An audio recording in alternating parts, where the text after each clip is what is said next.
Hey, Andrew Kramer here, and let me introduce you to the new and improved Lightsaber preset.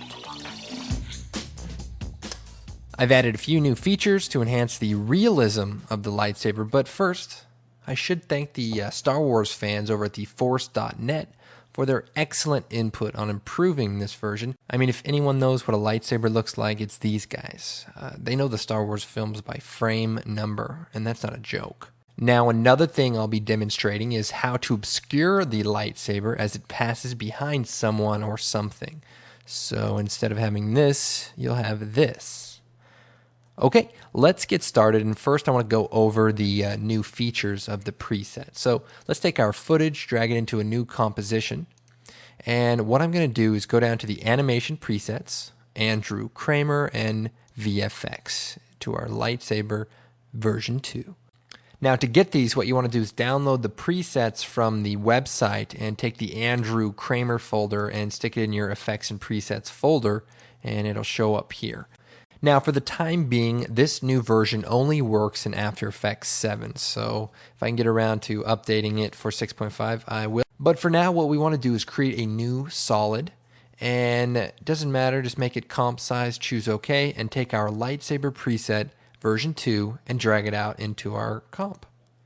So now we have our new glow and all of our new features. So let me go ahead and go over them with you, and I'll just touch on the old features also so everyone can see where we're at. So firstly, if you select the name Saber Controls, you can then modify the start and end point of your lightsaber. So in this case, we can put one point here, another point somewhere off here. We have the show glow, and the benefit of this is that it goes a lot faster without it. So while you're rotoscoping, it'll just make things a little smoother. Also, we have the color, so you can choose any color lightsaber you like and just change it once and it updates as you need it.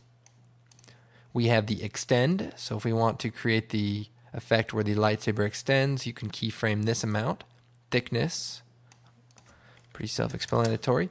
And we have perspective. Now, perspective is a new feature, and what it allows you to do is create the look of the lightsaber being pointed closer to the camera, or sometimes the lightsabers are a little bit thicker at the base and thinner at the tip. So that allows you to control that. Also, you have the glow amount and the extra glow, which calculate in a slightly different way that should be a little bit more pleasing. We have the shutter speed, which is now defaulted at 150. We will not be using this to generate the blur, so keep it at a high value for the most part. We have the light flicker defaulted at 10, and that basically gives you a little bit of a vibrating glow. And we have now a soften control to make the lightsaber soft or sharp as needed. And new to this version actually is if you reset it, all the settings go back to default. So that's kind of nice if you want to get things back to where they were. So remember, anything that says effects below it, do not touch, because that's kind of the operators for this expression. Also, it may show up as missing, but don't worry about it. That's just the way it works. Now, the main enhancement in version 2 is the way it renders the blur. In the old version, it was using some pretty complicated scripting that basically scaled up each end of the lightsaber based on the velocity of the points. Now, in the new version, we're using After Effects' render engine, but this time using the expression to drive an alpha booster so that we can get this nice clean edge. So instead of having rounded edges here, you actually come up with something a little bit more pleasing.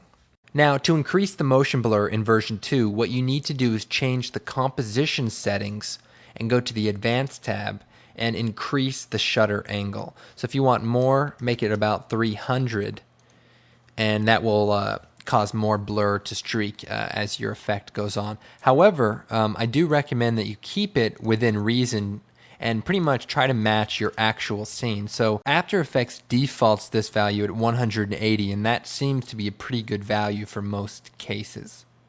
Also, if you want your lightsaber to be less intense color-wise, just bring the color down closer to black, and that will sort of dim it out based on the screen transfer mode.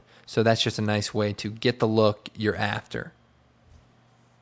Okay, let's go ahead and start animating our lightsaber. So what I want to do is set a keyframe for the start and end position and basically just move these as needed across the entire animation. And you can hit page down and page up to cycle frame by frame as the animation goes on. Now, I will point out this. In the new version, it'll actually work better for you if you start from the end of the animation and work backwards. And the reason why is because it will calculate the motion blur and you'll be able to easily line up the lightsaber. So now before I move on, the new version uses After Effects' built-in motion blur. So make sure you turn the motion blur on for your saber layer as well as the composition. Then we're going to keyframe the start and end position at the end of the animation because it'll just work better. You can do it at the beginning, but you might be going back and forth a little bit more. And then I'm going to use page up and cycle through the animation. And what that's going to do is automatically show the blur per frame. And that way I can easily line it up because with the new version it's more accurate. However, the points don't necessarily go at the very beginning or the very end of the lightsaber because you want to compensate for the blur so that it's in between as the frames move on. So in this case, the end position is in line with the lightsaber. However, our blur is back timed. So what we want to do is move that forward so that it covers over the lightsaber. And that way it just looks a little bit better. We'll keep on moving through it and just make adjustments to each of the points as needed. Okay, now once you're done, you should have something like this. And that looks pretty good. And of course, you can go here and play around with the thickness if it's not covering the lightsaber completely, or play around with the glow if you need to. You also may want to change the layer's transfer mode to screen. And the screen mode just works a little bit better to make the lightsaber more realistic, according to the Star Wars fans. And come on, guys, they know what they're talking about. I mean, they have to, for how much time they spend watching these movies. Okay, so I'm going to hit 0. All right, so for the most part, that's how you're going to be doing your lightsabers with this technique. However, what if, let's go back to a blue saber.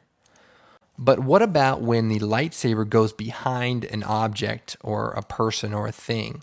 Well, no problem. What you need to do is create an obscure layer. So I'm going to create a new solid. And in this case, we'll just make it whatever color, make it comp size. And then shut the eye off for the layer. And let's go ahead and name these layers. So we'll call this blue saber and blue obscure.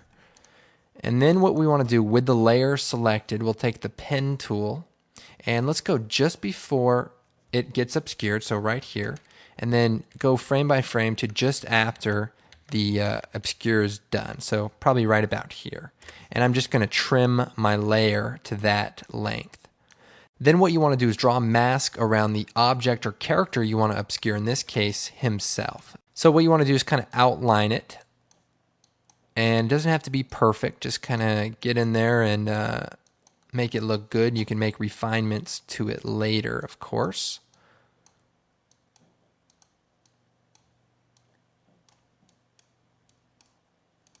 And I'll just close it off. Okay, now what we want to do, if I turn this layer on, you can see it's just a layer that covers over it like that. But if I shut it off, we're going to change the blue saber's track matte to alpha inverted. And so what's going to happen now is the lightsaber is going to pass through that mask and basically obscure it in the area that it's covering. So, of course, this is a little bit sloppy. We need to kind of work on it. So with that in mind, we're going to go ahead now and keyframe the mask. So if you hit the letter M on the keyboard, it brings up the mask shape.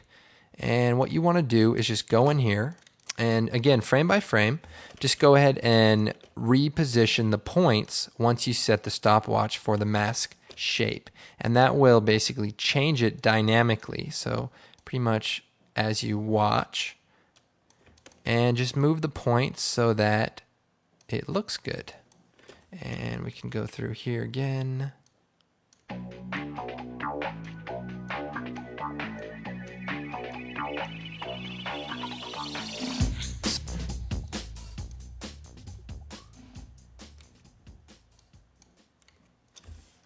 Okay, so let's go and just play this back. Now, this is a good way to do it. It basically cuts out the lightsaber, and if we feather the mask by hitting the letter F, we can feather it, 4 pixels or so as needed so that the lightsaber isn't so sharp around the edges where we've obscured it. So that looks pretty good. For most things, this is going to work for you, but if you want to take it to the next level, what you want to do is shut the glow off for your lightsaber and change the core color to white.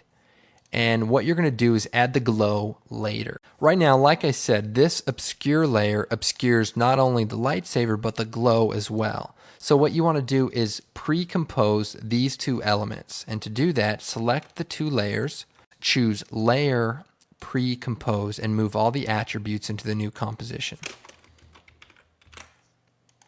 Then what you want to do is come over to our VFX presets, and instead of using the lightsaber V2, use the lightsaber glow. And it works basically just like the lightsaber, except it does not generate a core. It only generates the glow. So you still have the same features, but you're only going to be creating the glow. And the reason why it's the same effect is because if you already have created the effect here, say with a red saber, and your glow is just right, you can just select the name, hit Control Copy, come over here, hit Control V, and it'll paste it just the same. And again, you want to change the transfer mode of the layer to screen, and that way your lightsaber will just look a little bit more realistic. And now if we play this back,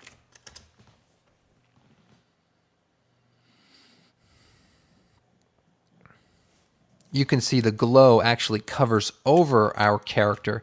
Okay, well, I hope you found this tutorial useful. I didn't mean to get into too many details, but I figured for those of you who are at that point, it'll help you to get to the next level. But again, my name is Andrew Kramer, and feel free to visit my website, videocopilot.net, or of course, you'll find me at creativecow.net in the After Effects and Photoshop forums. So take care, and I'll see you next time.